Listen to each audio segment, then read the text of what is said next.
और आइए पहली खबर की ओर आपको लिए चलते हैं। पाकिस्तान में सशस्त्र बलोच अलगाववादियों द्वारा ट्रेन को हाईजैक करने से पूरी दुनिया का ध्यान एक बार फिर पाकिस्तान की इस दुखती रग की ओर खिंच गया है।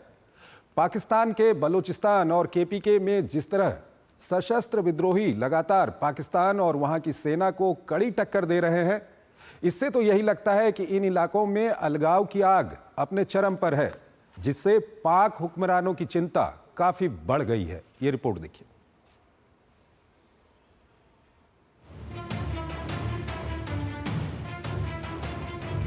बलूचिस्तान में ऐसा कोई क्षेत्र नहीं जहां सरकार पूर्ण नियंत्रण का दावा कर सके।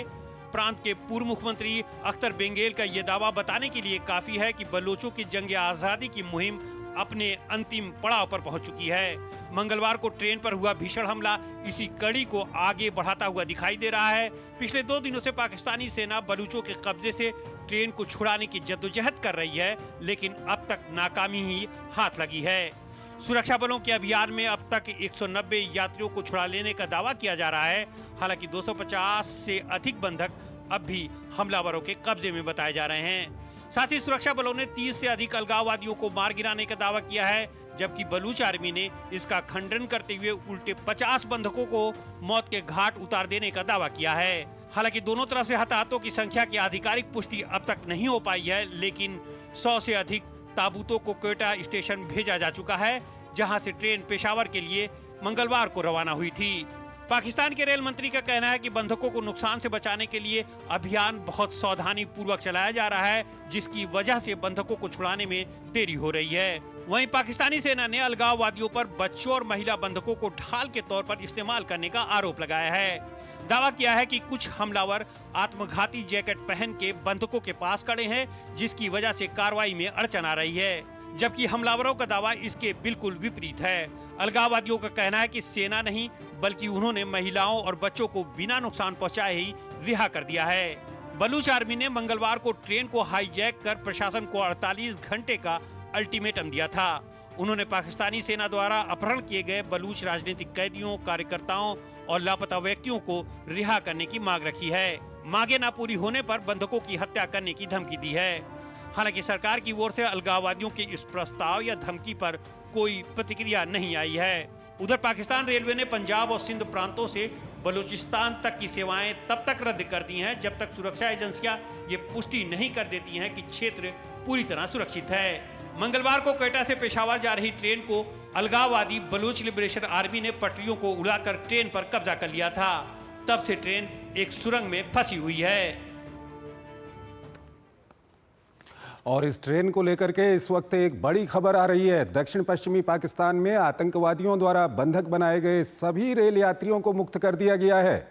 एक सैन्य अधिकारी ने न्यूज़ एजेंसी एएफपी को बताया, उन्होंने कहा कि घेराबंदी में 28 सैनिक मारे गए हैं। एक सैन्य अधिकारी ने एएफपी को यह भी बताया कि ऑपरेशन के दौरान 346 बंधकों को मुक्त कर दिया गया और 30 से अधिक आतंकवादी मारे गए।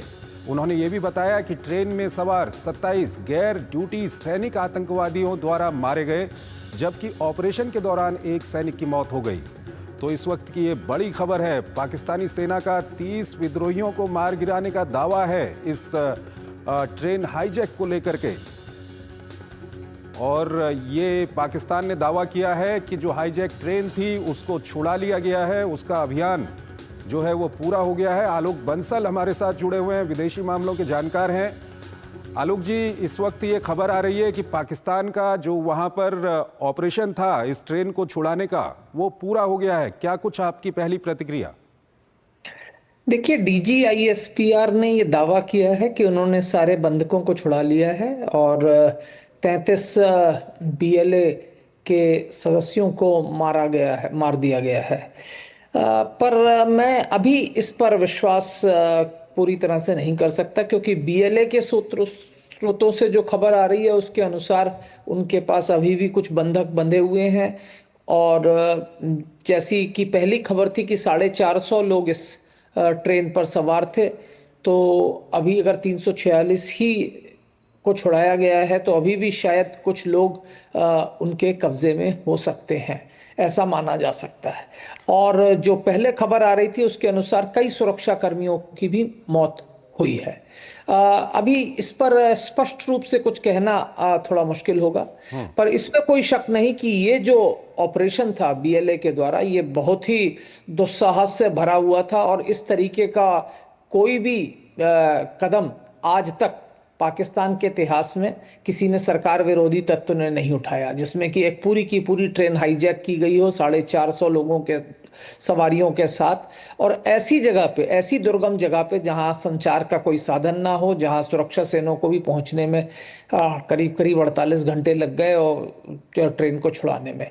और अभी तक ये मुझे नहीं लगता कि सारे बंधकों को छुड़ा लिया है। ऐसा अवश्य होगा कि अधिकांश बंधक छूट गए हैं और इनमें से आधे से ज्यादा तो उन्होंने ही छोड़ दिए थे, जैसा कि उन्होंने बीएलए ने पहले दावा किया था कि सभी बुजुर्ग, महिला, बच्चों को छोड़ दिया गया था और जो भी बलूचिस्तान के नागरिक थे उनको भी छोड़ दिया गया था। आलोक जी, यहाँ पर एक सवाल ये भी उठता है कि ठीक है, बलूचिस्तान की अपनी समस्याएं हैं, पाकिस्तान आर्मी ने वहाँ पर बहुत ज़्यादा एट्रोसिटीज़ की हैं, वहाँ पर बहुत ज़्यादा लोगों को परेशान किया है, लेकिन बलूच अलगाववादियों की जो ये दहशत गर्दी थी, जिस तरह की ये कार्रवाई थी, इसको लेकर के आप क्या कुछ कहेंगे?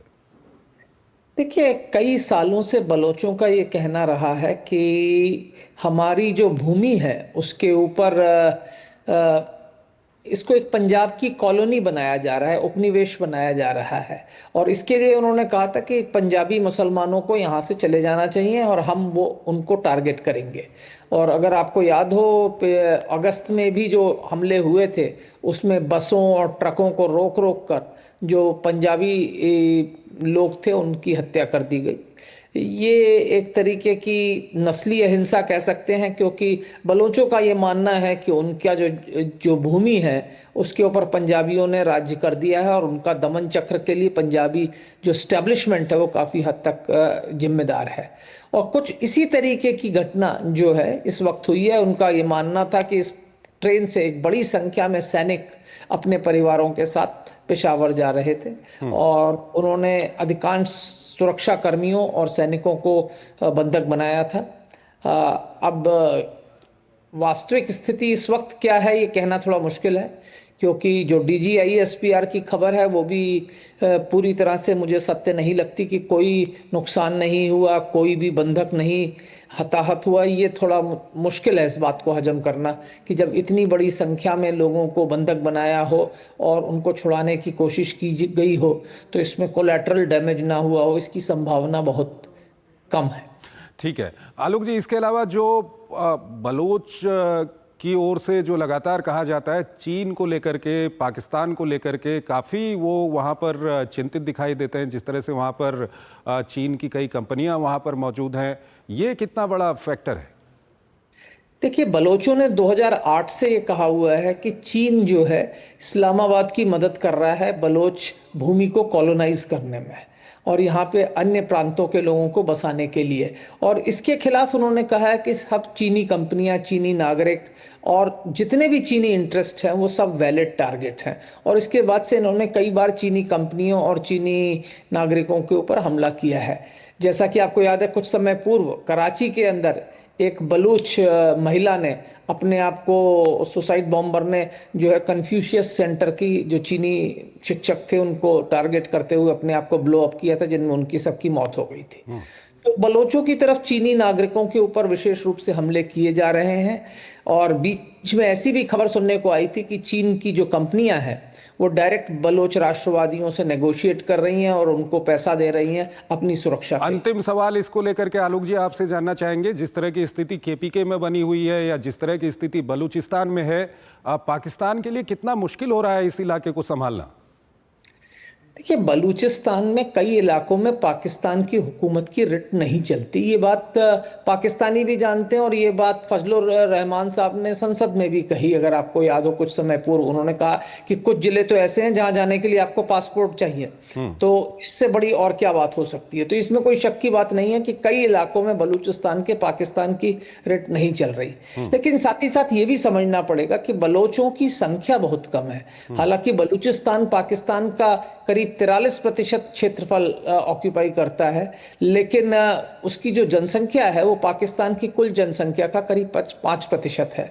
तो जो संख्या है वो इतनी नहीं है कि पाकिस्तानी फौज उसको अलग होने देगी जब तक कि अन्य जो अल्पसंख्यक हैं वो भी उसके साथ ना हो। और इसीलिए बलोचों की हमेशा से कोशिश रही है कि सिंधी और पख्तून इनको भी अपने साथ लिया जाए और पंजाबियों के खिलाफ एक संयुक्त मोर्चा खोला जाए। ठीक है आलोक जी, हाल के दिनों में ये देखने को भी आया है कि बलूच चाहे पख्तून हों या दूसरे लोग हों, उनके साथ काफ़ी हद तक तालमेल बिठाने में कामयाब रहे हैं। और शायद यही कारण है कि हाल के महीनों में हमने देखा है कि केपीके में और बलूचिस्तान में लगातार पाकिस्तानी सेना के ऊपर, चीन के सेटलमेंट्स के ऊपर लगातार हमले हो रहे हैं। आलोक जी हमारे साथ बने रहिएगा, एक और खबर है उस पर अभी हम आपसे बातचीत करेंगे। यहाँ पर हमको एक छोटा सा ब्रेक लेना।